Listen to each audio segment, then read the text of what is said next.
Lunch break Γενέβης έχω εδώ πέρα, lunch break. Φανταστική πισίνα.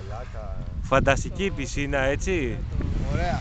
Θα πάμε μετά να κάνουμε jogging. Δεν κούραση αυτό, έτσι. Δεν κούραση. Μα τι ωραία που είναι η Γενέβη, ρε παιδί μου, έτσι. Δεν κούραση αυτό, έτσι. Γαμάτο το lunch break, έτσι. Χαιρετήματα στη μαγική Γενέβη που δεν βρέχει καθόλου.